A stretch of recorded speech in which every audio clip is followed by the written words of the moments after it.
evening, everybody, and welcome to Everything Vaguely Paranormal. I'm Shelley Pruitt, and my partners in the paranormal, Mr. Blake Smith and Mr. Ryan Roberts. Hi, guys. What's happening? I was like, I'm not going to be British this week. Hi, Shelley. How are you?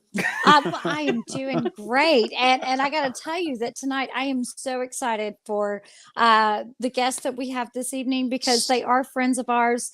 We have investigated with them several times, and they are so fun, so knowledgeable, and they are two very sexy devils, let me tell you. So let me tell you a little bit about our guest tonight. Now, he said I could say that, so. I warned them. I know. I'm not sure they understand what they're in for. I forgot to ask, are you sure? But it's a little too late now. They locked in now. Tonight, we have got two great guests, and they're out of Oklahoma. They are part of what is known as Pit Crew, PIT, Pit Crew out of Oklahoma. And one of them is Linda Hillard, and she is actually originally from England. So it's a good thing you didn't go British. She moved to the U.S. when she was 11 years old, and we've almost Americanized her, I think. And our other guest is Sal Nicosia Jr. Now, he has got a wide range of psychic talents, and he's from New York, and his father was the owner of the Shanley Hotel. So he grew up running around the halls of the Shanley. And so this is something that is absolutely fascinating to me. I want to know about their experiences and all the fun stuff that they do. And every time you see one of their posts on Facebook, they are always headed to a different paranormal location. They're like, oh, we're going here tonight. And I follow them. I watch what they're doing. And so I'm very excited for you guys tonight to meet Linda Hillard and Sal Nicosia Jr. So if we could get them on here and say hello. Now, hi guys. Nice to see you. Good to see you. And if I'm not mistaken, you're coming to us from a haunted location. Is that not correct? We are. We are. So we need to be watching in the background as to what's going on. Yeah. Right? So if any of our viewers or anything like that see anything flying or moving or anything, y'all are the only ones in the building, correct? We are. All right. As far as they know. As far as they know, exactly. So the only ones living. There you go. There you go. So I want you guys to kind of tell us, first of all, how did you guys get into this? And how did you seem to be a very unlikely pairing. That I want to know, how did you guys meet? You know, you got your good New York boy and you got your good English lady over here. So how did this kind of unlikely combination come about? Okay, so I moved here. I moved to Oklahoma 12 years ago. And for the love of God, why? I love it here. Oh, well, a girl. I moved here for somebody actually that I was dating. I was with her for 9 years. We moved here, and her aunt and Linda were really good friends, and they knew about the ghost with my dad. So they said, "You got to meet Linda, the ghost lady." That's what they called her. We were at a 4th of July get together. Yeah. And she said, "Come meet this guy." And I moved here on July 1st, and I met her the 4th, and we've been friends since 2011. Yeah. Wow. Oh, wow. And so did you guys just decide, are you part of the founders of Pit Crew, or did you kind of, Linda, were you already a part of it and absorbed Sal into the group, or how did that happen? I was already part of a team in Oklahoma called NAGS, Native American Ghost Society. And I brought Sal in. And then when that dispersed and Pit Crew formed, he was automatically on board. Yep. So I'm not sure I'd want to be part of it if I was a girl, part of a group called NAGS. I liked it. My husband thought it was the perfect name for our team. I bet he did. Now, you better be careful. So we know Linda was in a team before she met you, Sal. Sal, were you doing something in New York before you came to Oklahoma? Actually, I wasn't in a team, but I dealt with my dad's hotel, and we did all kinds of work in there, and I pretty much hung out with a lot of groups there. I used to go there on Fridays and Saturday nights when all these ghost groups would come in, and I met a lot of people through this. But yeah, I didn't belong to a group until I came here. I think we should break that door wide open. Let's go ahead and talk about Let's that. Just kick it in and go. Go ahead, Blake. Ask your question. All right, I'm just going to ask the Shanley Hotel. So For the viewers who, if you don't know what it is, you got to go look it up, but kind of briefly describe it to them so they get a sense. And what the hell was it like to grow up running those halls? Well, actually, okay, so when my dad first bought it, we walked in. For some reason, we kept walking. He kept walking past, and he said, "I got to own this building," and we weren't really into the ghost thing. Like my dad wasn't into it at all, and he bought it. He turned around, he sold all his other houses, and he bought this hotel, and we started fixing it up. And from the day we walked in, the day they gave us the keys, we walked in, it was at night. And he had me go to the top stairs with a flashlight, and he stayed downstairs, and we were just checking things out. And I actually heard him call me, and he actually heard me call him, but we weren't calling each other. Wow. And then I came downstairs and I was hanging out with him. We're just sitting in this big room, and you could hear people just walking back and forth. And me and him were the only two in it. There was no electric in the building. And we could hear them walking around. You could hear people talking, singing. And it was weird because there was different eras. Like you could hear 60s music playing, and then you would hear 40s music playing, and you would hear 30s music playing. Because the building was built in like 1895 or something like that. Right. So there's a lot of different generations throughout this building. And it was so many things. It was a brothel. It was a hotel. It was a bar. And then it was a restaurant. And then they changed it back to a bar, and they rented out the rooms upstairs to people in town. So there's been a lot of things there. And like I said, if you look it up, there's all kinds of stories for it. And you'll hear EVPs, and people have pictures. It's real known.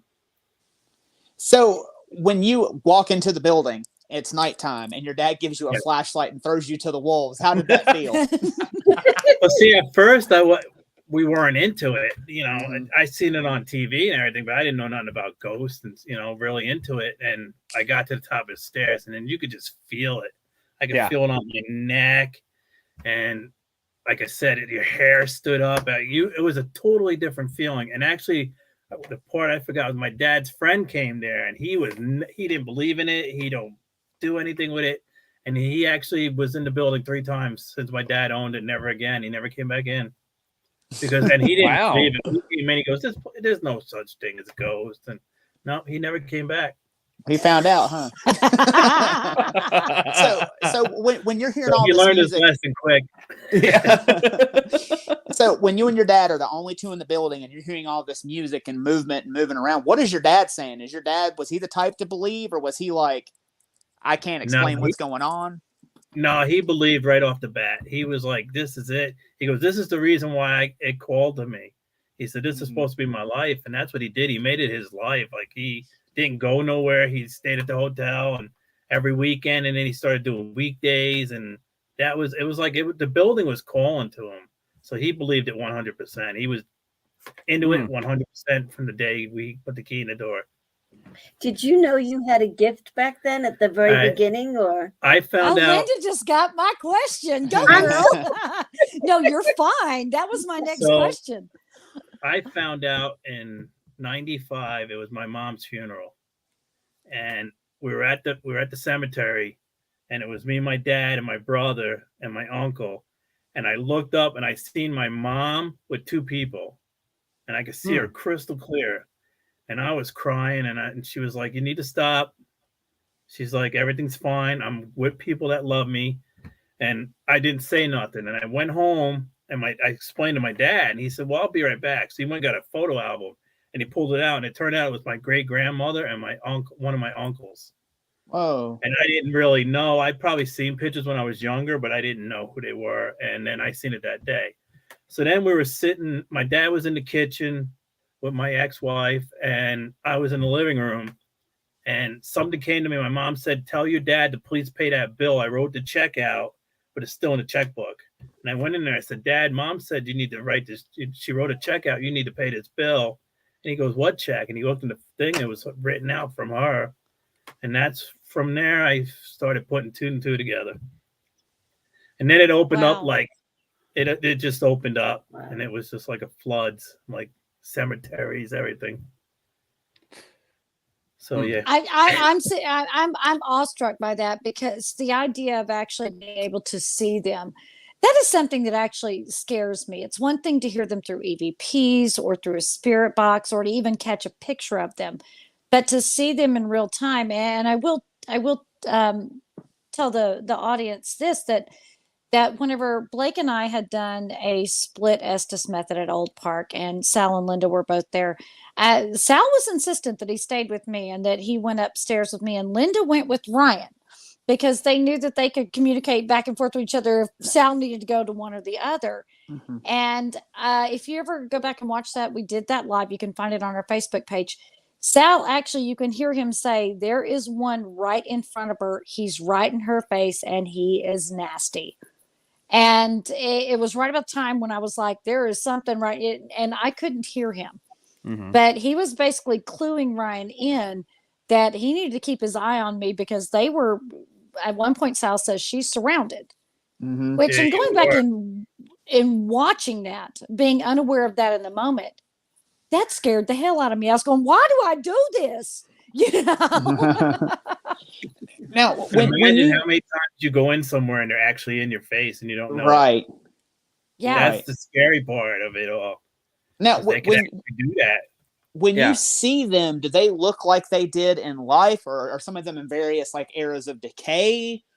No, What are you it's seeing? it's what they look in life, and Okay. some of them, it depends on like their happy time in their life. So like some of them I might see as little, some I see like maybe a lot of them I see them like usually in their 20s and 30s. So I guess that's your best part of your life.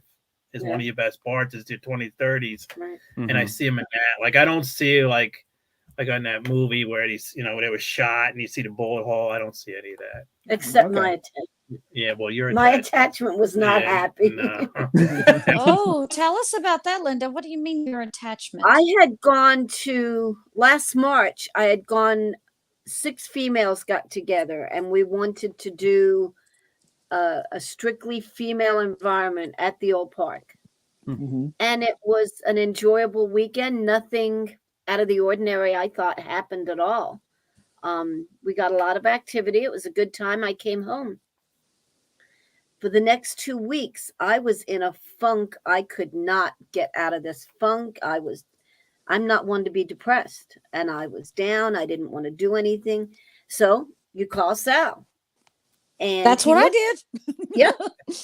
He looked at me and he said, you have an attachment. And he said, I wish I had a sketch artist, because he said it was wound around my body with its head on my left shoulder. And I carried that thing for 2 weeks. And we went back to the old park. Mm-hmm. And I can't remember why we went back to the old park, but we were there for an event. And that's when he got rid of it. I think it was when we went to see the Ghost Brothers. When we went to see the Ghost Brothers, because we're upstairs and he leans in Bonnie and Clyde's room and says, it doesn't want to go. And I was like, well, damn it, you make it go. I don't care that it doesn't want to go. You get it gone. And by the end of that weekend, we did get it. We It did. fought me, but I got it. Yeah. But that one Yeah. wasn't pretty. No, And that basically made you feel like you were just like exhausted. I mean, what else? What was I another? was Because there are people that exhausted, I don't was understand. depressed. I was not nice to people. I was snapping at the smallest thing. and things were And you're one of the And- you both of y'all and are two of the things were nicest people we've happening. ever met. Yeah. You know, there was chaos at work. All kinds of crap was happening at work. Things were happening at home. All negative stuff. Yeah. And it was not. And I called him and I said, this is nuts. This is nuts. Mm-hmm. And he stopped by the office and he looked at me and he was like, you brought it back with you. Yep. And this is what it was. No. Whenever he looks at you and goes, "Oh hell." Okay, here we go. And that was No. female, right? Yeah, it was She a was female. female. She was female. So Really? Well, when you say wound around you, did it look human? It like a human like coiled around Linda, or what? Because I'm envisioning a blue snake is what I'm envisioning. It kind of did look snakish, but it's not. It didn't. The face wasn't, but that's what it was like. A body like wrapped right around her, like a kind of like a snake would do to you, but it was a human face. Yeah. Right on my. Yeah, right there. Right there. So would you say that it was human then? The At one attachment that time she it had? was. Yeah, at one time it Okay. was human. Okay, so when you say at one time, like what has it turned into? Like, do these spirits, as they go on, do they become what they envisioned themselves as, or do they maintain their human form? Like I said, the face was humans. I mean, Okay. like you could see the features and everything. I could see it was a woman. She had long hair, but the body was weird. And I don't know if it's just the way she attached. Because like some of them are wrapped around your leg. Like you'll get attachment. Okay. So what I've been told is if attachment wraps around your arm, you can get rid of it really easy. But if Okay. it wraps around your leg, that's an attachment that wants to stay with you. No, I've never heard about the whole body thing. That was what was weird because I was expecting it either her leg or her arm where they grab on. The one thing I forgot what prompted the call to Sal was I was feeling all these things and these things were happening. I was at home one night and Gary was on the computer and I had just gotten ready for bed. I was in a nightgown, nothing that could scratch me, hurt me. Mm-hmm. And I said, oh my gosh. And I pulled up my nightgown and both Gary and I watched the scratch go right across my torso. Whoa. We watched it happen in real time. Holy shit. And it burnt like hell. And it stayed for a couple days. Yeah. Stayed for a couple days. So I took pictures and sent them to him and called him immediately. So See, the funny thing with me and Linda is whenever I write her, hey, how you doing? She's like, uh-oh, what's going on? What's going on? I think I'm picking something up. Sometimes I am. Sometimes I do. When a spirit attaches to someone like that, what is its goal? Is it its goal to possess that person, possibly to feed off of its life force, to escape the place that it's stuck? It's not so much like possessing it. It's more of attaching. Like it's coming with you. Like it is something about you. It's feeding off your energy. I think that's a big part. Is it's taking your energy. That's why she was tired and depressed and everything. I think it was taking everything from her. And actually, what happens too a lot of times, from what I hear, is the attachment will move on. Like she might attach to her and then meet up with one of you guys and move on to the next because you're strong. Why you gotta say what us? No, thank you.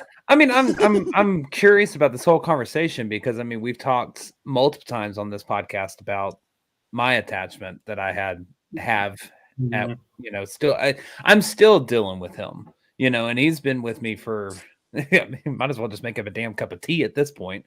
He's been with me that whole fucking time. I got him in 2021 and I don't know what it is about trying to get rid of him. But I don't know. I find this intriguing about wrapping around your arm, wrapping around your leg, wrapping around the body.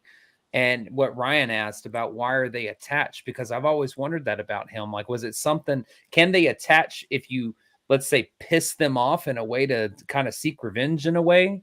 Hey, I'm going to go with you and just fuck with your life. Yeah, like Shelly. That's what he was trying to do. He was attaching to her and he was going to mess her life up. And, and that they can do that, I guess, Yeah. At first I thought he was saying, with you, I see the guy, he has like a beard or a mustache or something that's around you. I choose to believe she just liked me. And he's There always you over go. your right shoulder. Your right shoulder, Blake. Sal, what's funny is Blake is in his recording studio, and I was asleep in that recording studio a couple of weeks ago, and he has these accent lights. That accent light you see behind him, you have to press a button on a remote control to make it turn on. I'm laying in bed, and right where that accent light is over Blake's shoulder, it turns on by itself and turns on green. And I didn't know that you had to unplug it or have a remote to make it turn on. And so I asked Blake the next morning, I'm like, hey man, I was like, one of those lights came on in the bedroom last night, where that attachment likes to hang out. And he goes, well, that's interesting because you have to press the button on the remote to even make it turn on. And the remote was across the room in a drawer. I didn't know where it was at. Yeah. So. Ryan didn't know how to turn it on. No. Yeah. And it's been messing with Blake's lights ever since in that room. Yeah, it has, because I got ones on the ceiling as well that it likes to mess with and switch the modes on. It's just I'm there's a lot that I'm learning about myself, and there's a very, at times I will get a very oppressive feeling in the house. I'll get a very just uneasy, kind of anxiety ridden feeling that I'm not alone, and it's usually around that time that something will happen in the house.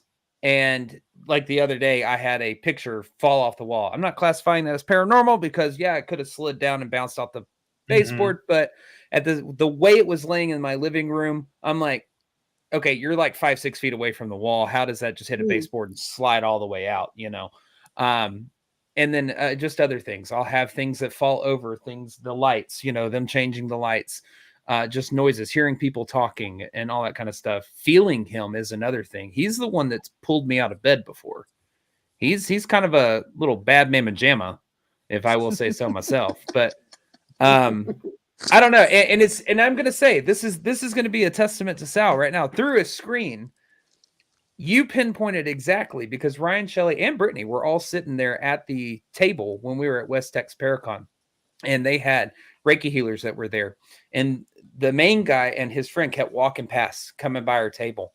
And he just stopped and he looked at me and he was like, you have an attachment. He was like, and it's right there over your shoulder. He goes, it is right there. And I was like, well, get rid of it. Do something. And he's like, you got to come by my table so I can fix you. I was like, guys, I'm going to go to the Reiki table real quick. But he was number 3 or 4 out of like 6 that have tried, and nobody's been, because what he likes to do is he'll pull away just enough to make them feel like that connection's broke, and then he'll come back. And do you have most of your stuff in the morning? Yes, actually, early morning or early, usually like before 2 o'clock, we get things from you. Well, wee hours in the morning, and then late morning. I would say maybe like the 10 to 11 time frame. That's when he feels you're vulnerable. I don't know why, but that's when he feels like he can come at you. Maybe that's Blake's when you have not your a morning person. too. The 11 and stuff might be like when you have most of your energy that he could steal. That's what he's doing. He's actually like a vampire sucking your energy off of you. Lovely. Lovely. Well, Sal, from your perspective, how can Blake get rid of this thing? Because he's tried so many things through so many Reiki healers and even priests and everything. Because I believe it was Kale. I was going to say, Kale's faced him in my bathroom. Daniel's been scared by him. No, yes. Daniel got I love you, Daniel, but Daniel got the shit scared out of him because he slept back here in this room, and this is where a lot of the things happen. Is back here in this room, and he woke up. Stayed there all night by himself. He barely he stayed in this room but he's like, with the door open. Day. Yeah, he's like, he woke up the next day and he's like, I heard a female giggle, and I was like, I've got a female here. I was like, I didn't tell him that. He's like, I heard a female giggle, and I was like, yeah. I was like, he goes, she was right next to me. I was like, more than likely, I wouldn't doubt it. It's the damn podcast room is where they like to hang out. Well, and he also said he thought he saw a male standing outside the door. He did as well. So one of the lights came on that were back here as well. So not one of these, like the actual like closet door or closet light came on or something along that lines. But yeah, so I've been told something that I could do to get rid of it, but I won't do it. Not for any other reason, just because I don't feel comfortable doing it. But I would love to hear your take. What is something in your line that you think might work?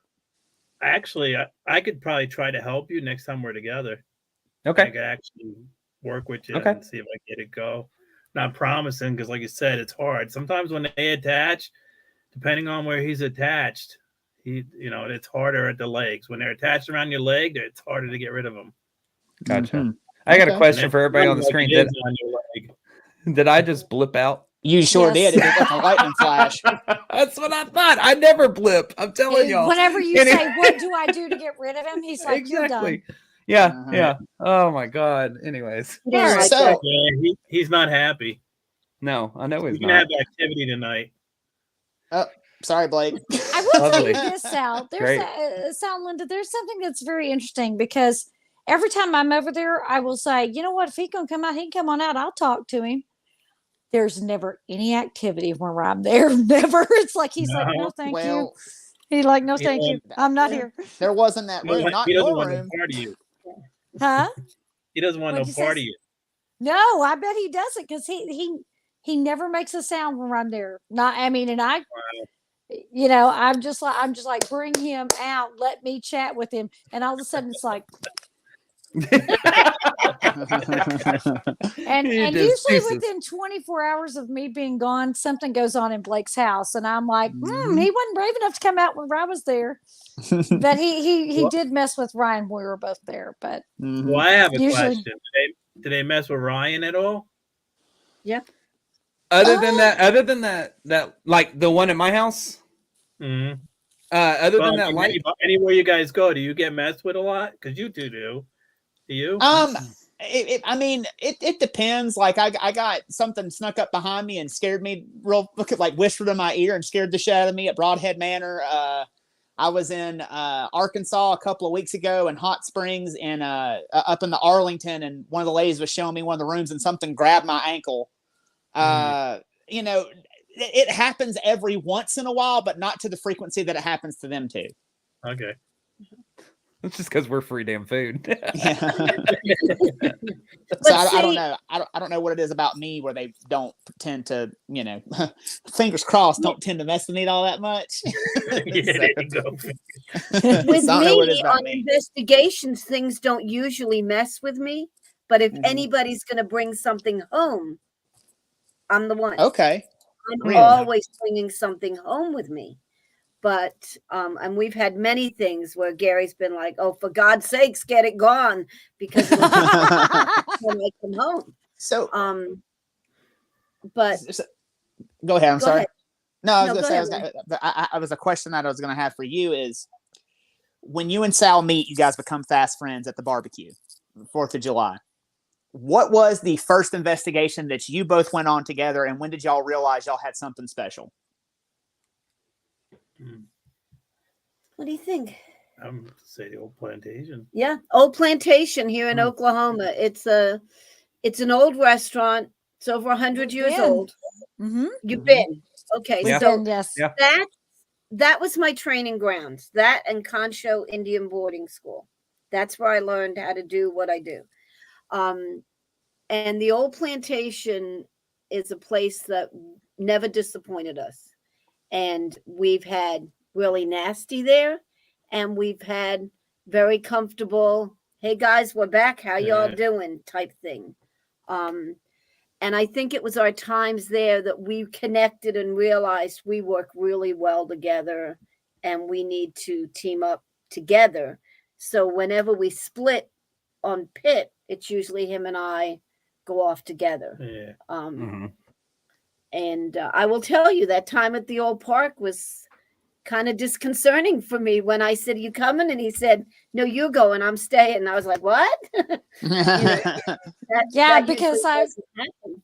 I remember you came up to me after and said, whenever I went over there, I asked Sal if he was coming. He said, "No, I got to stay with Shelly," and you were kind of like, "Oh, okay, yeah," because Yeah. that's something that all three of us have gotten to watch the way that you guys work together, not only at Old Park, also Mhm. at the tuberculosis hospital that we went to the investigation. The synergy that you guys have and the way you work off each other. Now, I would categorize both of you guys as very calm energies. So, I'm a chaotic energy. How do you guys kind of get them ramped up? Are they picking up on the vibe you're throwing out there? Because both of y'all are very calm. Are you Yeah, I are you know. familiar with George from Seinfeld? Because that's how people class me as George. That's not calm energy. But Well, now I've seen you get riled up if they act up. I But don't. Yeah. I go in really calm. I don't like to provoke. I have if I have to, if the situation calls for it. But I think you get more flies with honey. So, Mhm. I just kind of go in and ask my questions. He's super calm. If he gets Yes. disturbed or ruffled, I get scared because then it's bad. Because he's really chill. Yeah. You know, he's very, very chill. And I think the only time I ever saw him out of his element was that night at the old park when he couldn't get rid of that thermal image, when he couldn't get it gone. Tell our viewers about that, because again, I know we talk about Old Park a lot, but we've seen this picture and you've shared it with us. Tell them what happened where Sal got into a little trouble at the Old Park. Well, we were at an event, and there was it had been a very interesting night. We had some very clear spirit box communication, very pointed spirit box communication. We were in the room that's now the seance room, but it was at that time, it had the wheelchair and a coffee table, a couple other chairs. And we were doing a spirit box session, and a young lady walked in, African-American. And the minute she stepped over the threshold, the spirit box said, as clear as I'm talking to you, "Get out, nigger." And she was like, "Oh my Lord. Okay, I'm gone." She ended up staying on the couch in the gathering room with Connie for the rest of the night. So we were upstairs by the 2 Queen Anne chairs, and we were looking down the hall. And in the Bonnie and Clyde room right outside, what looked to be 2 centurions, just 2 pillars on either side of the door. And the person that was staying there came out of the bathroom, went down the hall and into the Bonnie and Clyde room, and these things went right in behind her. So everybody was panicking, and like, somebody's got to tell her, somebody's got to tell her. And he went down the hall to talk to her. While he was down the hall, the gentleman that was with me said, "I wish we had one of those thermal cameras like they have on TV." And I said, "I have one." So I set it up, and I was showing him how it works and was pointing it down the hallway when Sal was coming back. And we saw this very deep, deep purple blue on his abdomen. And I told him, I said, "Don't come any further. Turn around, get it gone. You've got something with you." And he tried. He came back. It didn't work. There was all kinds of people were bringing like silver and copper and all kinds of stuff. I took my cross and I laid it on his stomach. And at that time, I was furious. And I was just like, "Whoever you are, you son of a bitch, you get yourself gone now." And it would fade. But the minute I stepped back, Come right back. it would come back in full force. And he was sick for 2 weeks. It took him 2 weeks to get rid of that. And I look forward every day when we go there. In the morning, we get to go have breakfast at Adelita's. And I said it to her the night before. I was like, "I can't wait for breakfast tomorrow before we leave." I couldn't even eat. I went there. I drank coffee, I think. A couple sips. Yeah. I was so sick for 2 weeks. Sick. Had stomach pains and just had stomach problems. See, and I think kind of weakness a little bit. So I think that's why he went after that part. Like he was going after you for your kids because that's your weakness, kind of. Mine's my stomach somewhat. So he went at my weakness. That's what he was doing. He goes at your weakness. Well, see, and that's the whole thing. Because I want to point something out. Because I mean, a lot of people who watch us and all this stuff, they think that like when we run into like these spirits and all this stuff, all you're getting to see is a fraction of what we're doing whenever we're live, or the videos that we decide to throw out or things like that. But what Linda just described, I mean, those are in some cases the language that these spirits are using. You know, I mean, I have gotten so many, and I'll let y'all fill in the blanks of what they are, of so many derogatory slurs thrown at me out in the field. And it's that just lets you know what you're dealing with. And in that case, I think you're right, Sal, with what you're saying. They're going to pick the way that they can make you crack, the way that they can get to you. And by using those derogatory terms and doing all that kind of stuff, that's a way to get you to show kind of your true colors. Bring down that facade of that strength and let them in.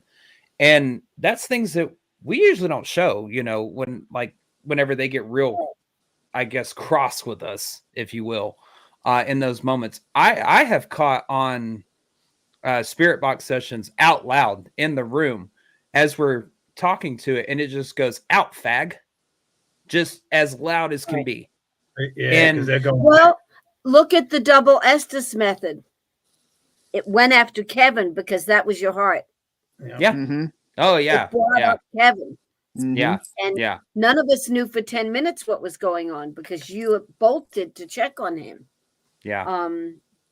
You know, as you should, but they do get you where you're most vulnerable. Most Yeah. definitely. Oh, absolutely. Right. Yeah. And you are, and again, by being in that situation, and again, we all know the risk walking in. We know when we walk in, we are accepting the good, the bad, the ugly, Whatever may any of come. this, whatever comes, because we're knocking on the door. We know we don't know what's on the other side, and it's, for lack of a better word, it's devil may care what come. But then we still have to deal with it, which is, that's what'll get me riled up, is if they go after a guest or someone that's there as our guest, you know, because they didn't necessarily sign up for it. I did a case in Oklahoma a few years back, good 8 years back now. And we brought in a priest, and the priest walked into the house, and he was in the house maybe 5 minutes. And he said, can y'all come outside and help me with my equipment? And I'm thinking, equipment? You ain't got no equipment. What equipment do you have? So we walked out. And when he got everybody on the front lawn, he said, what are your faith bases? And he asked if he could anoint them. And he did, and we went back in. There was myself, another female, a male, and the priest.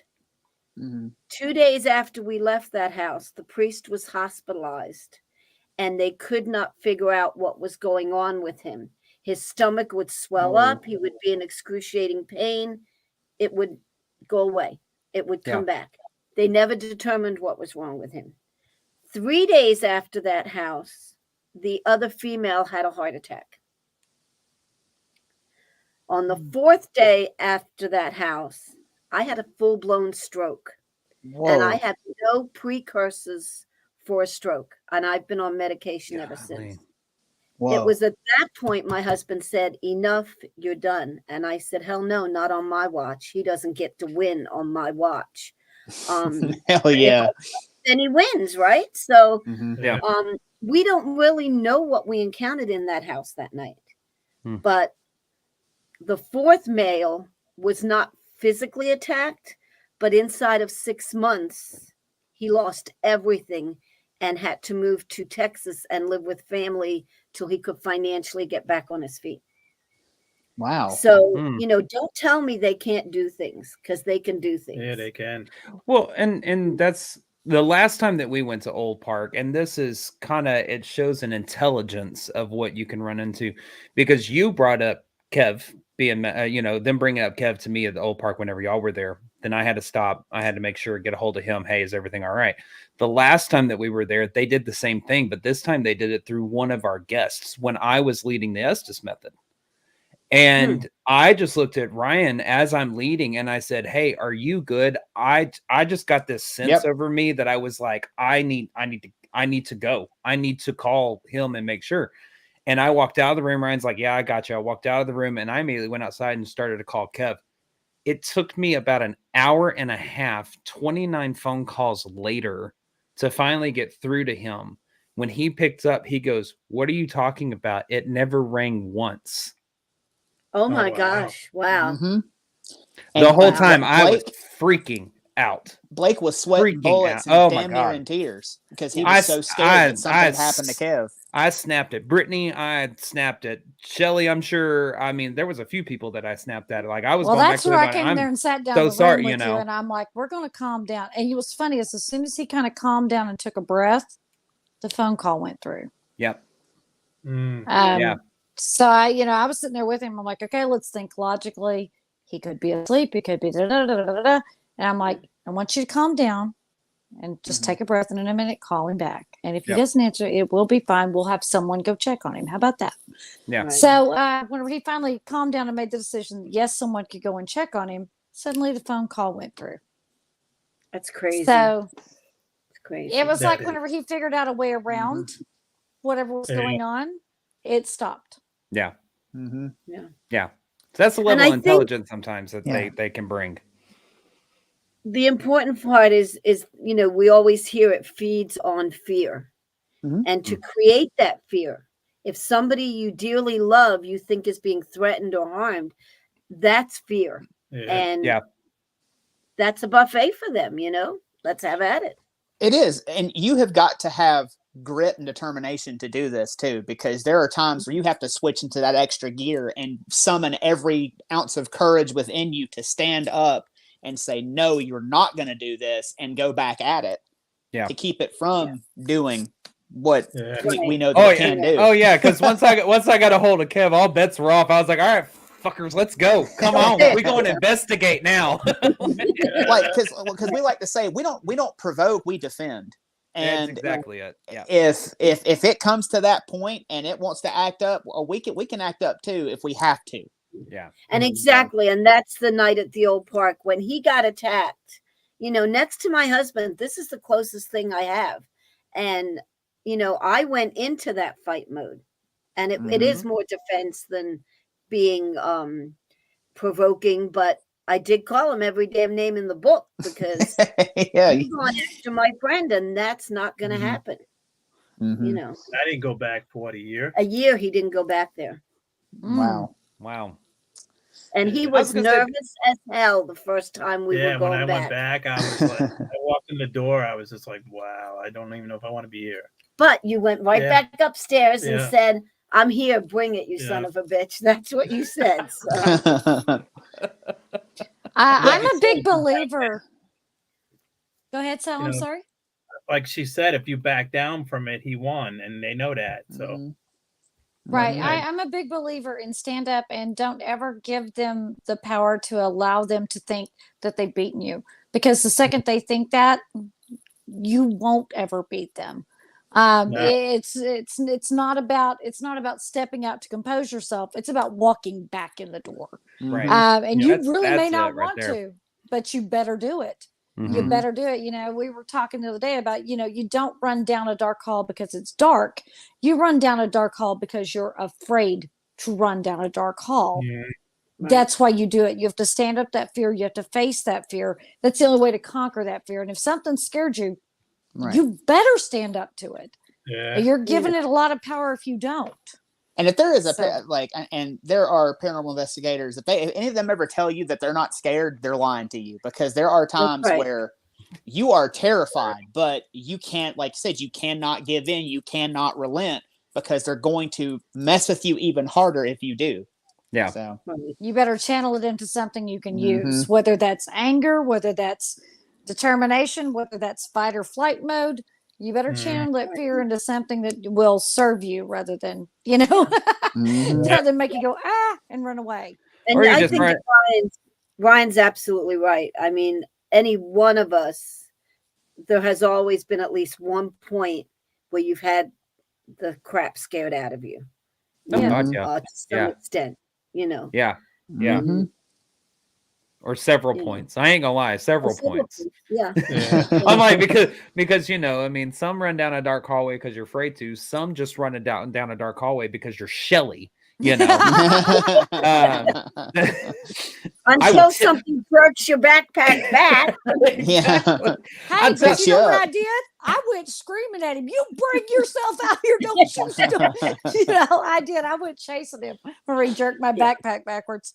Now, Yeah, because along, me and Ryan actually seen that backpack go Yeah. too, right? It did. Oh, yeah. And And- I think that was Jimmy the Weasel, but maybe not.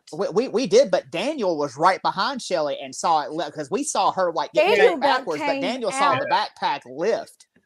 That's So- what Daniel said to me. He saw Yeah. it rise and Mhm. Yeah, and jerk yeah. back. And Mhm. had he not caught me, I would have fallen on the ground because that's how Mhm. violently he jerked me back. And I was very proud of him for standing by right there beside me and not running out. He stood right there. I love you, Dan. But thank you for catching me, Daniel. I was shocked that I he do stayed love right there you. by me. So So- along the same lines, we're talking about being brave and having the crap scared out of you. Words are hard. What is the most scared you've ever been, and what is the scariest case that you've ever investigated? Hmm. For me, it was when Sal wasn't on. Okay. We got called to a house, and I remember telling the team, it's this little old lady. I'm sure it's an older house, bad wiring, whatever. We'll go. We'll do the investigation. We'll put her mind at ease. We'll go to IHOP and have breakfast. And yeah, it's that simple. But when we got out of the car, we got a whole different vibe. And she was standing outside, and her daughter was outside, and her daughter had a visible gash from her ear to the corner of her mouth. Oh, wow. And it was fresh. And she said, yeah, this is from when the living room light bulb shattered and a piece of glass slashed me. Oh my God. Okay. So we go in the house, and the living room light bulb, the shards are still sticking out from it. It happened a couple days ago. Wow. So we sit down to do an interview. The team's outside. I'm inside with the husband, the wife, and there's a small child curled up in the chair, just petting a cat. And we are talking just like we're talking. We're asking questions. When did it start? What's going on? Rick busts through the house with sheer panic on his face. Are you okay? Are you okay? I'm fine. They heard a blood-curdling scream outside coming from inside the house. We didn't hear a thing. Wow. So the people leave, and it was pretty uneventful. The cat thought the REM pod was the best toy she'd ever discovered. Of course. Yeah. And all of a sudden, Andy, who's on my team, and I think you met him at the TB sanitarium. He's a big old guy. Yeah. He comes around. The living room led to the kitchen, dining room. It was kind of a circle area. He comes around, and his face is not his face. And Rick stands up and says, "You okay, buddy?" And he pushes Rick to the ground and goes outside. And they had an Everlast punching bag. And he pummels the living crap out of this thing. So we're in there. I get on the paranormal puck. Now the woman's husband came from Egypt, and only recently the daughter had married him, got a visa, and he had just recently come from Egypt. So we were asking questions, and on the puck I say, give me a name. Who are you? Who's in this house? And we get the name Hamatos. And I'm like, that's not in the word bank. Google it. And what comes up was ancient Babylonian demon. Oh, hell. Lovely. And we go outside to regroup. The cat's inside. And the cat starts screaming to the point like if you had jumped out of bed and stepped on the cat's tail. It was pain. It was shock. So we go back in the house. Nothing really happened, but this unnerved all of us. So I couldn't get a hold of him. So I called another friend of mine, and she said, "Okay, you all have to get out. You have to get out now." And she said, "You'll go get your equipment. And then Linda, you go in by yourself and you pray your way out and then get in the car and leave." Okay, that's what I'd be like, don't pull me into your shit. No. That's what we're going to do. So Andy, I'm flanked by Andy and Rick. All of a sudden, it's just me and Rick.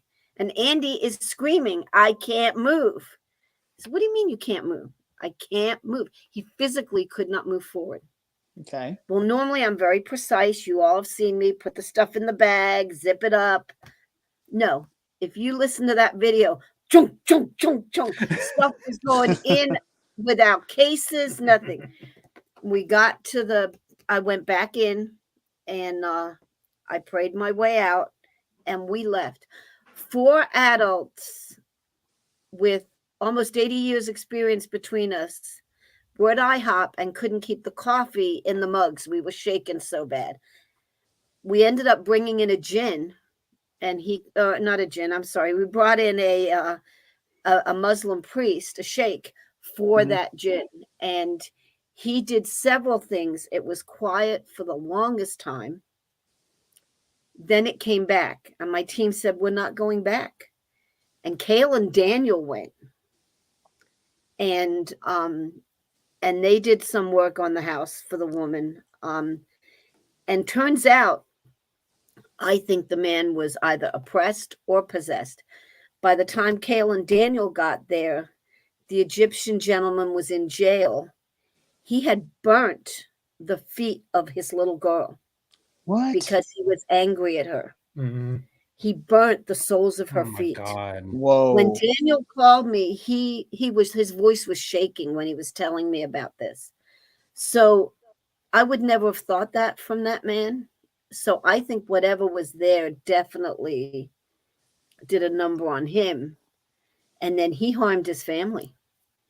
So, that's crazy. again, a debt to Mhm. Cale and Daniel, because they went back in after we did, and Cale did some blessings and what have you, and the Mhm. woman says that it's pretty peaceful, but he's also removed from the home too. He's True. in jail. That's true. Yeah. Right. Mhm. So for Wow. me, it wasn't a huge, all hell broke loose. Not a whole lot happened, but that case shook me to my core. And a couple of weeks later, I was doing something and I had the TV on. I'm not one to watch Ghost Adventures, but it was on. Mm-hmm. And it was almost our conversation verbatim. They get Hamatas. Zach says, Google it. And they get the same definition. What? And I will tell you, I was drinking a glass of wine and I dropped it and it shattered to the floor. It's the episode where he's at the satanic guy's house, but it comes up, and it was almost our conversation verbatim. And That is strange. I dropped the wine glass. I even backed it up and taped it and sent it to the guys, and we're like, "What do you think this is?" And they were like, "That thing." Andy says that thing will never leave us alone, whatever it is. It's Have you always like right there. Have you encountered it since then? Nope, but it's always like right there in your thoughts.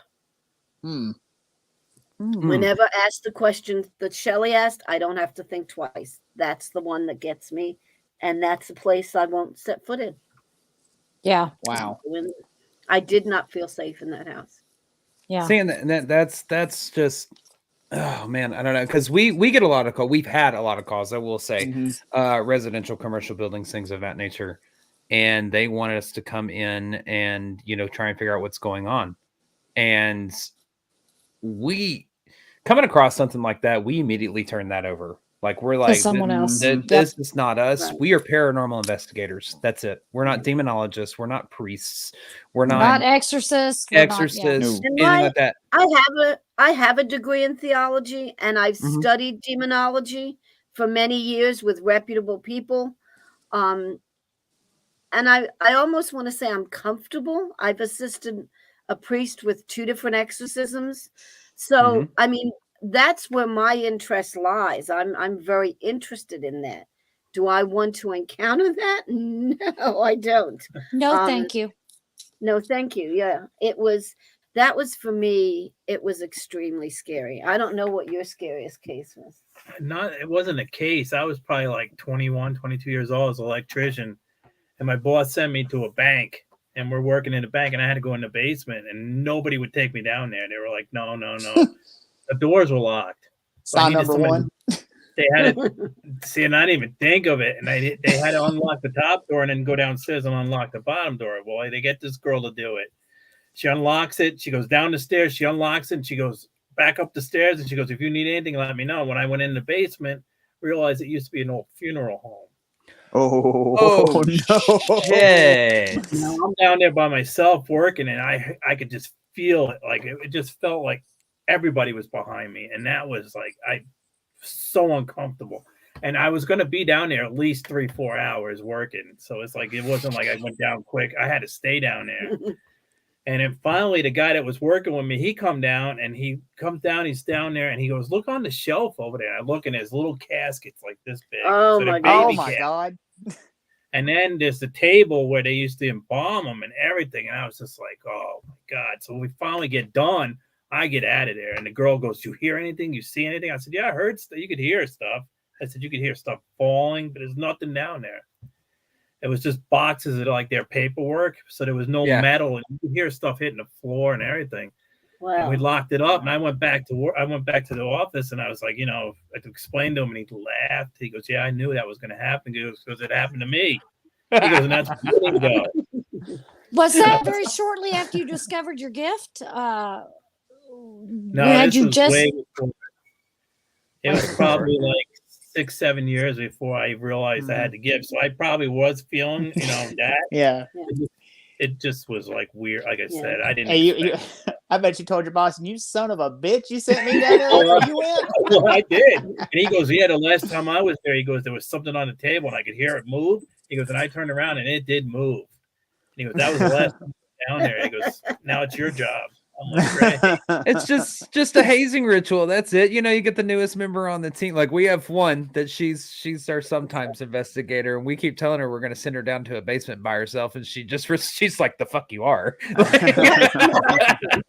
Now I will say the most interesting case we did together. We got called. A good friend of ours was doing an event in Guthrie. And it was an old publishing house. Yeah, Wasn't cool. that crazy? Yeah. So she asked us if they got more people than they expected. So she said, y'all come on and help. So he had a group, I had a group, and we're going from floor to floor. The woman had given us the Evelyn Woods speed reading history tour so we could answer questions. And we get to I was on the 4th floor. I don't know where you were. I was on the 1st floor. And by this time, they'd all kind of watch me use the equipment, and I said, "Okay, so I'm just going to be here. Please help yourself to whatever. I'll help you work it if you need it, but go investigate." And one of the women says, "Do you smell that?" And I said, "I do." And it smelled like a bonfire that you had just put out, burnt wood. Now, back history, in 1903, the place burnt to the ground. Oh, okay. So that's important. At this time, the person that was running the event comes up, whispers in my ear, "Gather your people, send them downstairs, do a once around, and get downstairs as fast as you can." So that's what I did. We get downstairs. She's apologizing to them for cutting it short. The firemen are on the way. We can smell. Yeah, it was through the whole smoke building. through Basement. all 4 floors. Yeah. So we go down into the basement with our small thermals, and we're not picking up anything, but coming back up, the girl says, "Smell my shirt." Her shirt smelled like she'd been standing over a bonfire. Yeah. The firemen come in, and the first thing out of the guy's mouth is, "We got trouble, boys," and they split. After an hour, they found no visible cause of fire or smoke. But we were engulfed with it, and clothing was smelling like it. Now, that was the most interesting thing that ever happened to us. We were all outside, sitting in our cars, letting them do their thing. And everybody smelled it. It wasn't like just a few of us. All the groups smelled it. The woman is on the phone to the museum curator saying, "We've got the firemen on the way. We don't know what's going on," and letting them know that their building was probably on fire, and they found nothing. It was crazy. It was to crazy. me, that would almost be like a very intense residual haunting if it did burn down. Yeah. I've been in saloons, smelled the odd cigar. Right. Yeah. It wafts and it goes. Perfume, same thing. But this was 4 floors, over 50 people, and everybody is smelling it to the point where they've called in the fire department and they're legitimately panicked. Yeah. Wow. And the fire department finds nothing wrong with the building. Not even. Do they smell the smoke as well? Do the as soon as he walked in, he said, "We got trouble, boys," and they split with their big thermal cams. Actually, the fire company was like 3 blocks down the street, and they actually, when they got to the firehouse, they could smell the smoke. So they thought something was on fire. They could smell it at the firehouse. So when they got there, Oh, they said they could wow. smell smoke, but there was no smoke. So it was like, but Like a I time think slip. that story had been told at least 5 times that night. Every time we got to the basement where the original fire started, we were instructed to tell the story of how it started, and nobody got hurt because it happened at a lunchtime when most of the workers were gone. And we had been reliving this story group after group after group. And then boom, it happened. Wow. It was craziness. And y'all weren't there on like close to an anniversary of it or anything like that. You just think it was from the retelling of the story over and over? I don't know. It is one that has baffled me. But I was with that girl and she said, "Smell my shirt." And if you had said, "Here's a shirt, smell it. Where has it been?"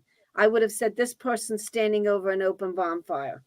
But to me, it smelled like a bonfire that you had doused with water. Like you put it out. That's like that smoky wood burning. After, right. Like right after you put out your campfire, after you've roasted your hot dogs and your marshmallows, you're just trying to make sure it's out. That's what we were smelling.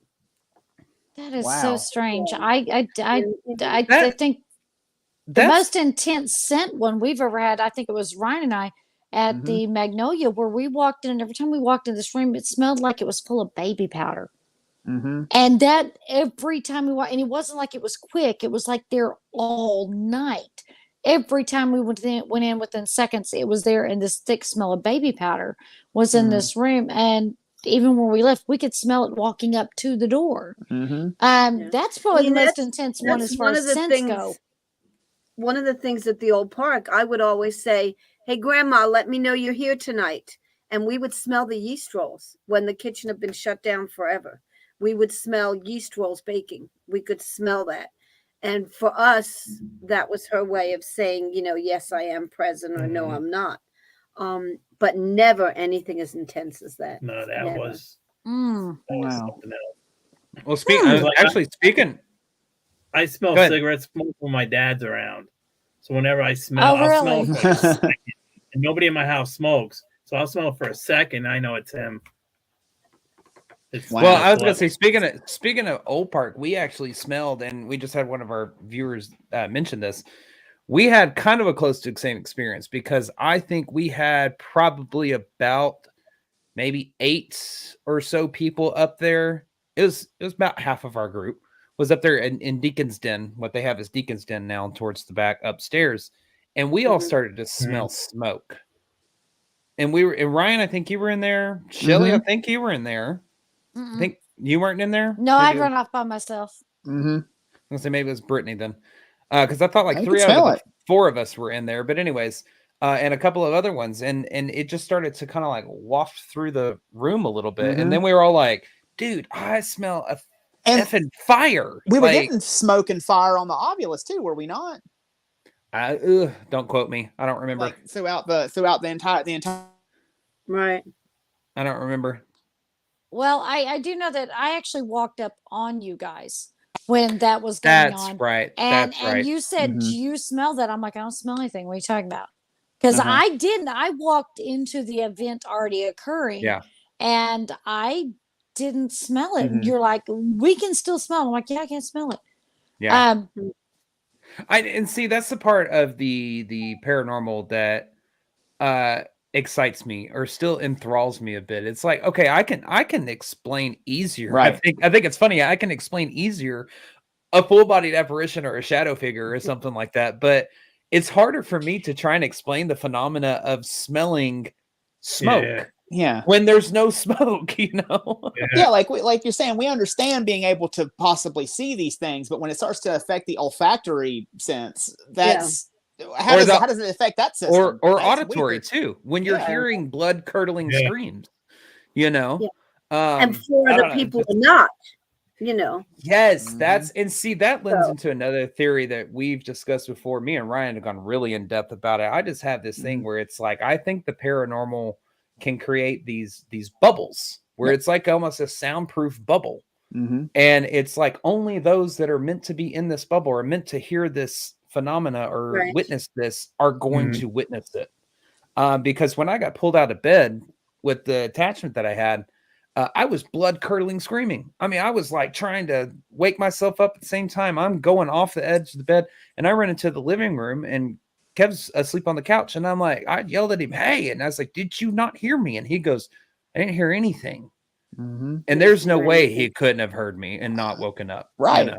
It's just things like that that just blow my mind. Exactly. Yeah. And that there's been times where we've been on that we were at Yorktown, and a bunch of us heard a woman scream bloody murder, and then half of us didn't hear it. Yeah. How do you explain Yeah. that? I Yeah. didn't hear it. I I don't came know. up from the basement and I was told, why didn't you mean you didn't hear that? I'm like, no, I didn't. Nobody that was with me heard it. And everybody was kind of thinking it came from the basement. That's what everybody said. Like, it came from the basement. How'd you not hear it? I'm like, we didn't do it. We didn't hear it. Yeah. And Right. so it was like everybody who was actually there didn't hear any of it. Yeah.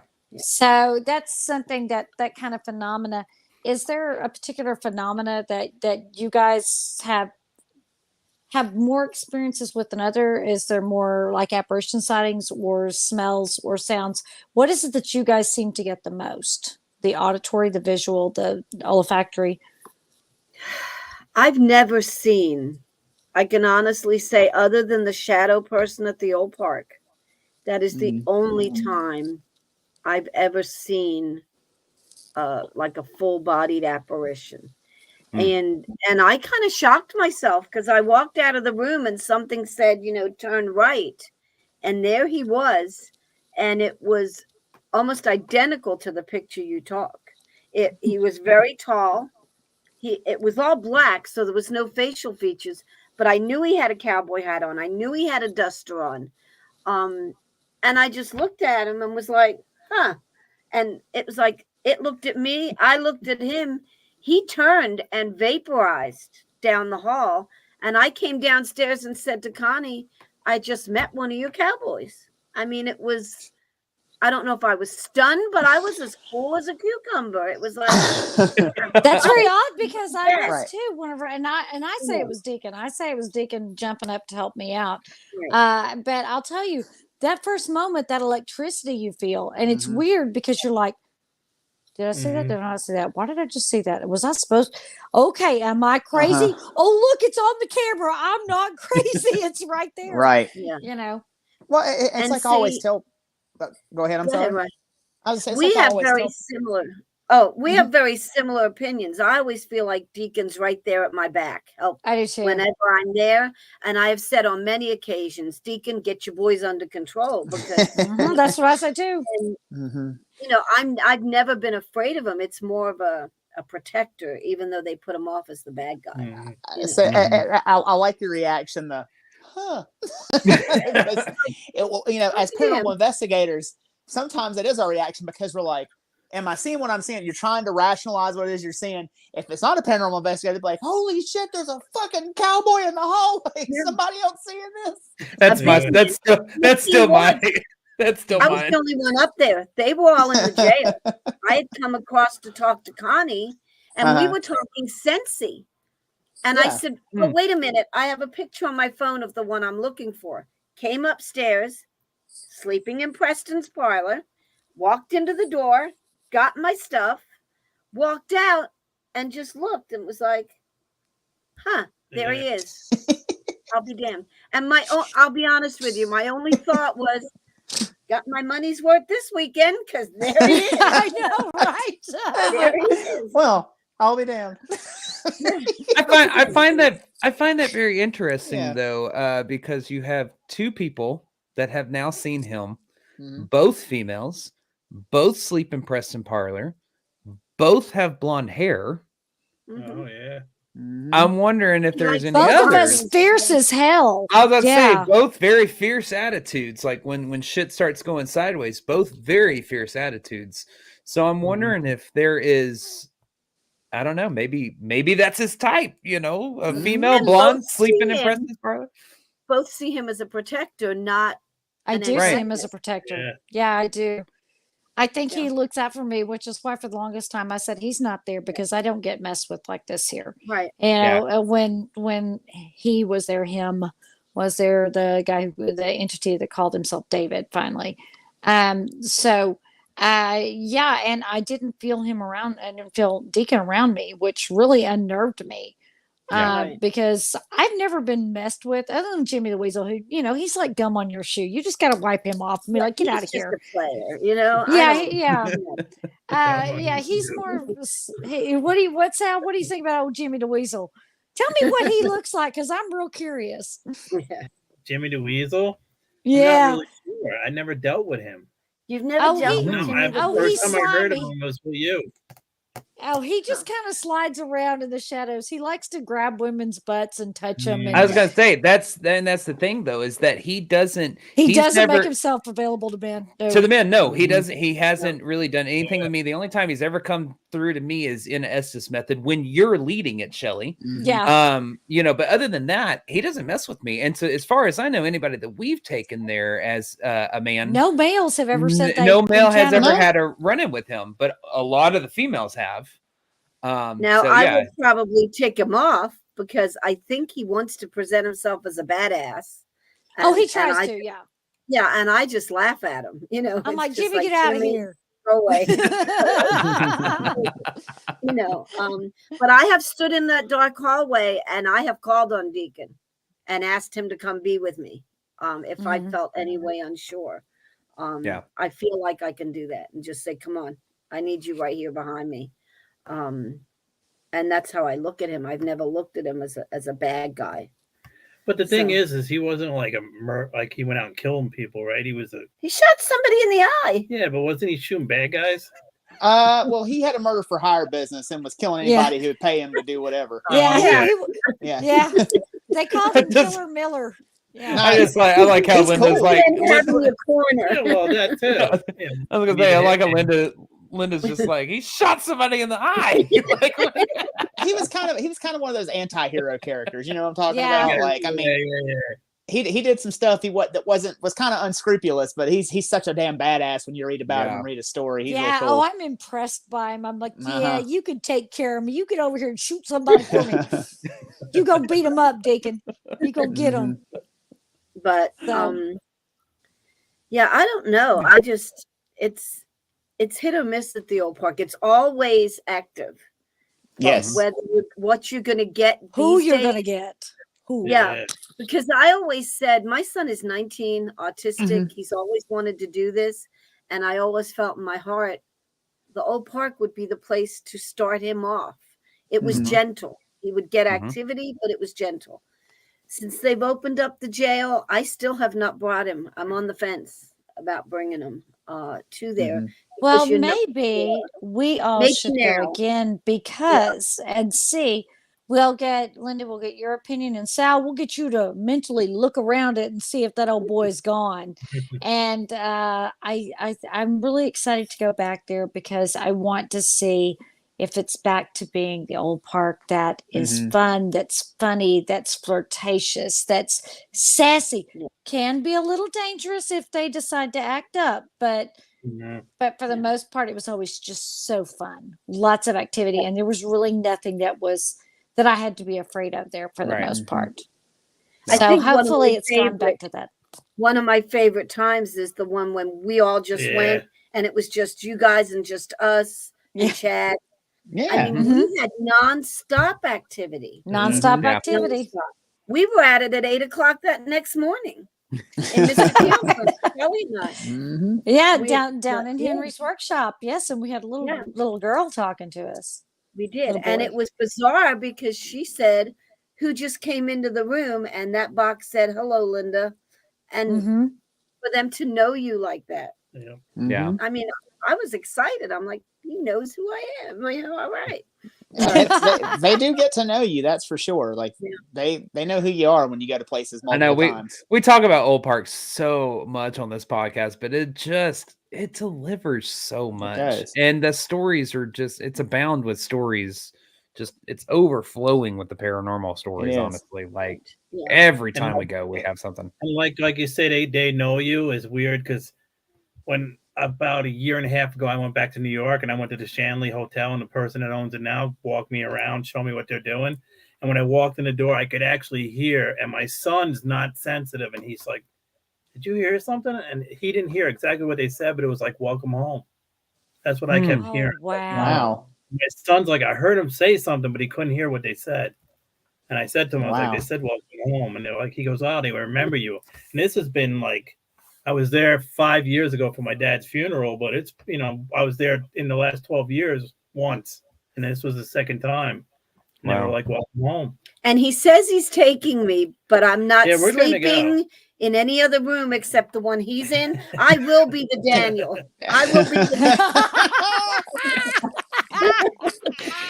Damn, Daniel just got called out on live. I love you, Daniel. I love you. But yeah, I'm not. Everything he's told me, we're sleeping in the same room.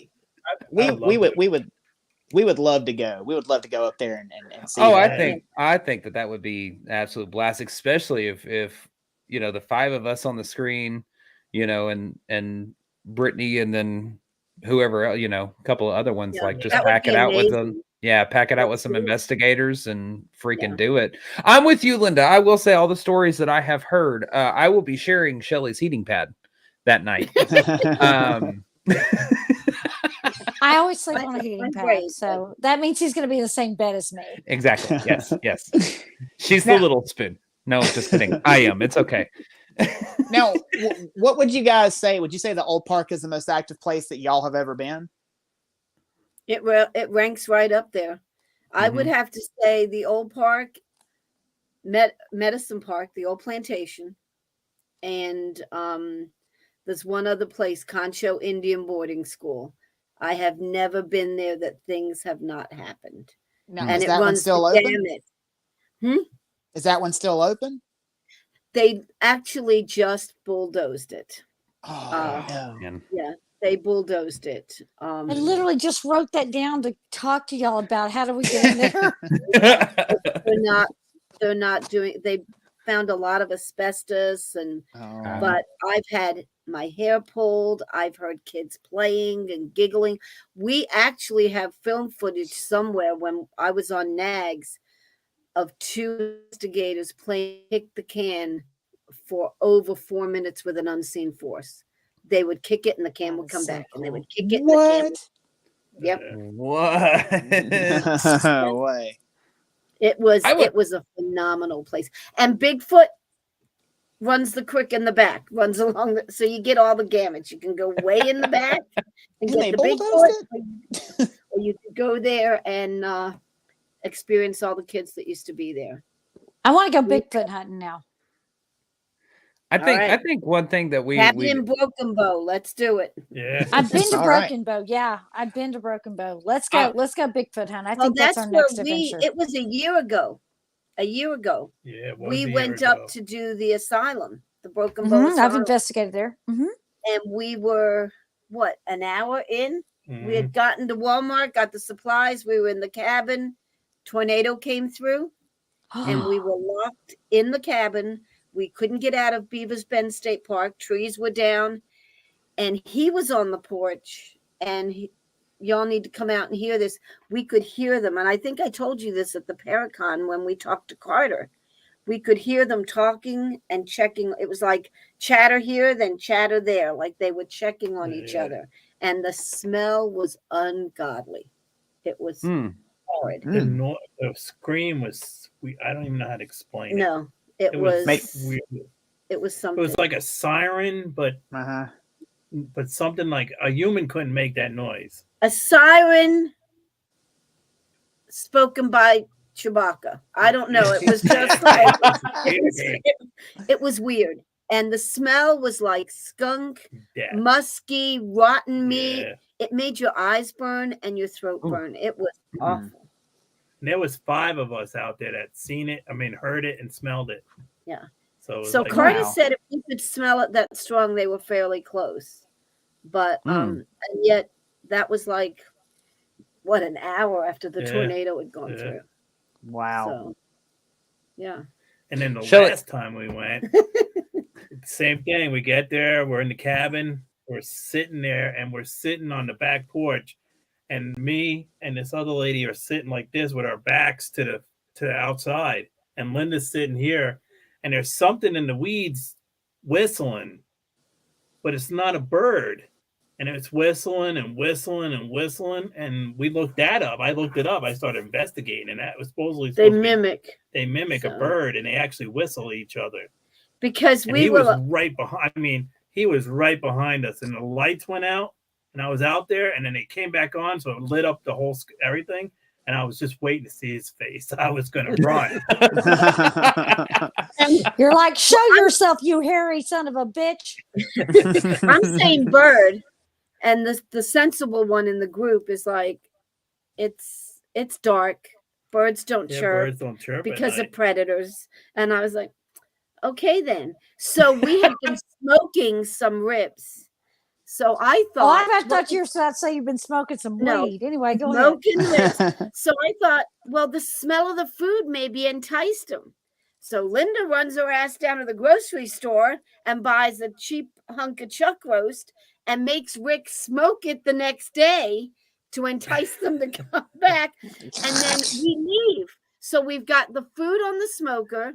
I set up the trail cam because I'm going to get this hairy son of a bitch getting the We got nothing. And the other thing man, I also looked it up. I was reading, when I got home, I was reading about it. Right behind the log cabin was a high power lines that go through the woods. Mm-hmm. And that's supposed to be like their highway. They say they actually travel that because it's always mowed and everything because of the electric company. And they actually travel, and it was right next to the house. Like right there. Wow. You could see it. Cool. Yeah. It's very cool. I was going to say, it made Linda a believer because she was like, yeah, the whole Bigfoot thing. I came home and made me a tree knocker. I'm gonna go. I was gonna say I know that Shelly is dying to go Bigfoot hunting, but you're getting called out in the comments for that, Shelly. Everybody's like, you don't like nature. I hate we should do it. It would be a blast to get a cabin for a couple nights. Let's do it. Yeah. And I would say, and see, then what we could do is we could just bring them just a little bit south. Y'all could stay at my house, and I particularly would really like to have Sal. I'd like you to walk into the Gregg County Historical Museum with us to see what you can pick up on to help us develop that story, because that story is so convoluted, and it is probably one of the more active places that we have ever stepped into. Mm-hmm. Mm-hmm. Well, I think that we need to make that a date. And so why don't we wrap this up so that we can get off here and start planning, because we've kind of kept y'all a little over the time. See, it's like, okay, listeners, we have plans to make. So, Blake, why don't you tell them everything that they need to know? All right, cool. Give me just look for some announcements. Don't forget, a brand new episode of After Dark with EVP drops this Thursday, 9 p.m. only on Paraflix Paranormal Plus. Tomorrow night is the season 1 finale of After Dark with EVP. We're going to be taking you behind the scenes and into our Waverly Hills investigation. Wow. So that episode is going to drop tomorrow night at 9 p.m. exclusively on Paraflix Paranormal Plus. Tomorrow morning, we'll be posting up our link tree to our Facebook, so make sure you're going to the Everything Vaguely Paranormal Podcast Facebook page to find that. Our link tree is where you can get to everything that has to do with EVP, and that's going to include a few things. That link to the Paraflix, where you can sign up and use our code AFTERDARK25 for 25% off your annual subscription. A link to our online merch store, where you can find all kinds of merch for Everything Vaguely Paranormal Podcast, and you'll also see a link to our public investigations, which we currently do not have any on the calendar as of right now, but we are about to start scheduling for next year, so make sure that you are following our Eventbrite page so you can be notified when those tickets become available. There is also our Patreon page, which goes to help support or directly support the show. Sorry, tongue-tied. It is just $5 a month, and with that, you unlock well over 250 plus Patreon exclusive bonus videos, which include 30-minute pre- and post-broadcasts, behind-the-scene moments, special video casts, and Paracon speaking events. We offer that 7-day free trial for those who want to check it out before purchasing. Those are the links, the different ways that you can help directly support the show and what we do. The support you give goes directly to the show and our paranormal adventures, so we can continue to bring you the investigation episodes, evidence, and laughs. And this will also go towards future projects like the EVP files and booking future public locations. So we appreciate it. Let me try that again. We greatly appreciate your love and support for us, as well as your support through those shares, comments, and likes as well. And remember, as always, any questions, comments, or stories you'd like to share with us, those can be submitted to the evppod@gmail.com. That's THEEVPPOD@gmail.com. Like, share, and subscribe. So we want to thank you guys for joining us tonight. I'm Shelley Pruitt, and for my partners in the paranormal, Mr. Blake Smith, Mr. Ryan Roberts, our producer Brittany in the green room, pushing all the buttons and making us look good. We want to thank our very special guest, Linda Hillard. Look at me now. Now I'm going to script the name. Linda Hillard and Sal Nicosia Jr. Thank you so much for being our guest tonight. We really appreciate your time. Thank you very much. You're very welcome. Thank you for having us. It's our pleasure. Thank Absolutely. you. Yeah. And as always, we will see you next Tuesday. Bye, y'all. Bye. Bye. Bye.